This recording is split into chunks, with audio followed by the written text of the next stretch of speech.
taken hours to do your research on what sound device to get for your YouTube videos or whatever it is that you're recording, voiceovers, voice acting, and all kinds of stuff, and you finally ended up buying the Tascam DR-05X, which is exactly what I'm holding up right here. And you're sitting down telling yourself, how does it work? So stick around as I break down how this stuff operates so you could get back to shooting your YouTube video with crisp audio as soon as possible. And if you're here for the first time, I'm Sir K, the only YouTuber who ever met the Queen, just in case you were wondering where I got the Sir title from.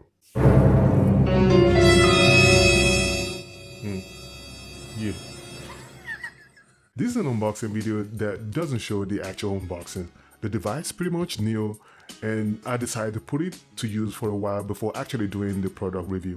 That way, it will have gone through a few weeks of real-life tests just so I can get a little more familiar with the product before finally presenting it to you guys. Because you guys are special, and you wouldn't like to be missing from, would you?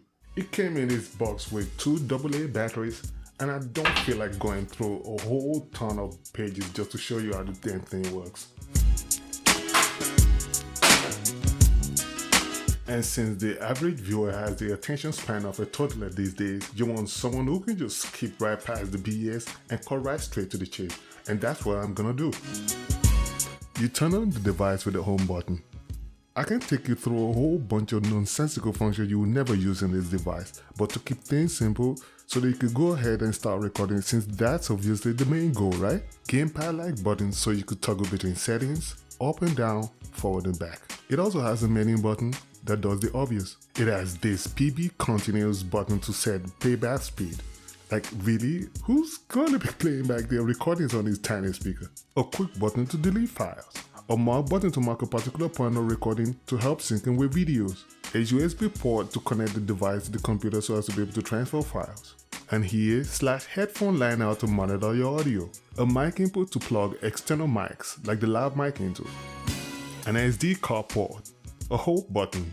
A mono speaker to check your recordings. An accessory just in case you have a strap, and it's a pity it wasn't included in the package, but if you get creative enough, you can take whatever looks like a strap and make yours. The device got a nice design in general, nice mic capsule that records in mono and stereo. It has this endlessly cushion underneath that keeps your table scratch free. It uses 2 AA batteries that promises 17 hours of recording time.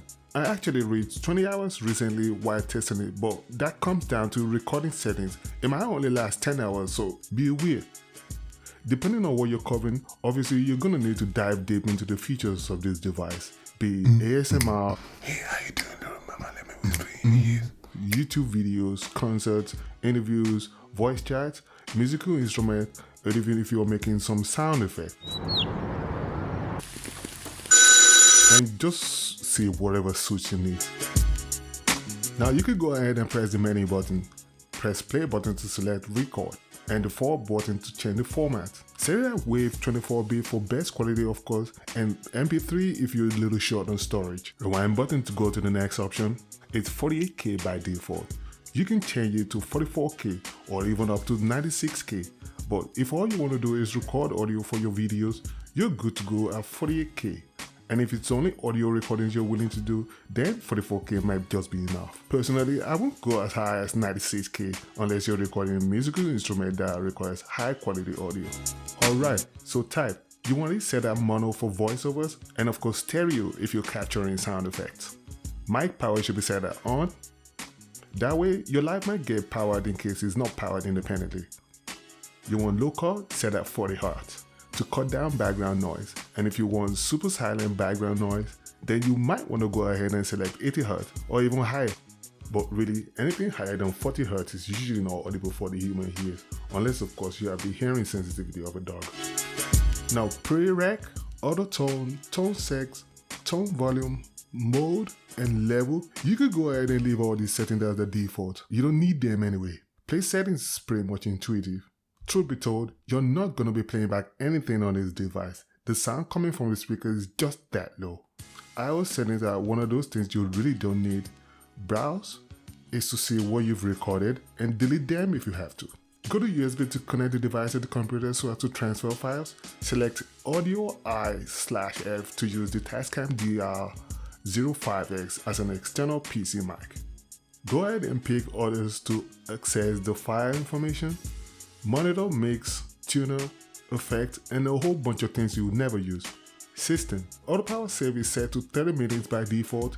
Backlight, contrast, battery type. These are things we don't want to waste time on, do we? So once you're done with the settings, you can go ahead and press record button. And you might notice the recording doesn't start immediately after doing that.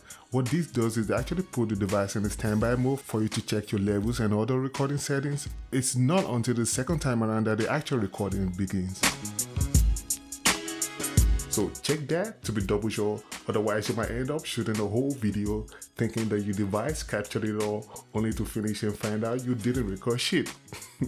And God bless you if you have a whole long line of talents that you have to pay to remake a scene. Trust me, it has happened to me times already. You don't want to go that route. What more can I say?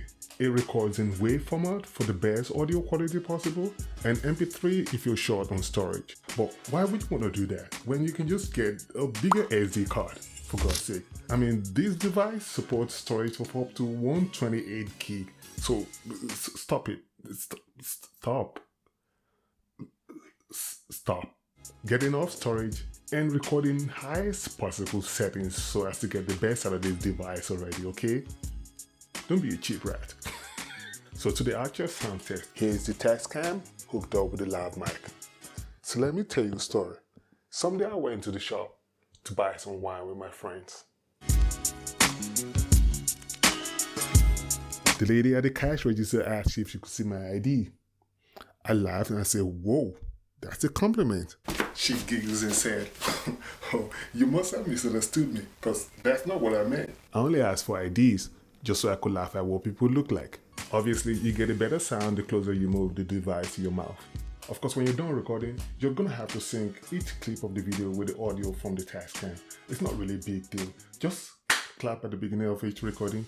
That way, the spike gets picked up by the inbuilt microphone of your iPhone, as in my case, and of course the field recorder. And then you can just easily match things up in whatever video editing program that you're using. So, who's this device for?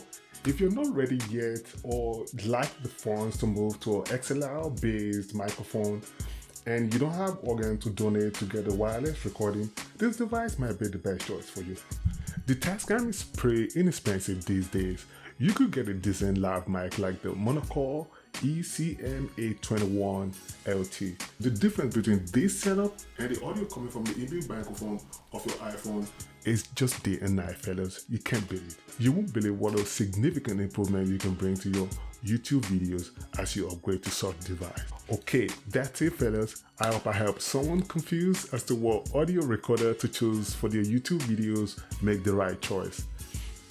Zoom's arguably the closest you could get to Tascam as far as sound quality goes. I've not been able to get a hold of one, but maybe someday that will be possible. Please like, share, and subscribe, and turn on the notification button so that you don't miss a thing Sir K uploads in the future. It's me, Sir K, signing out, and it's a chill day. Tomorrow we gon' redo it.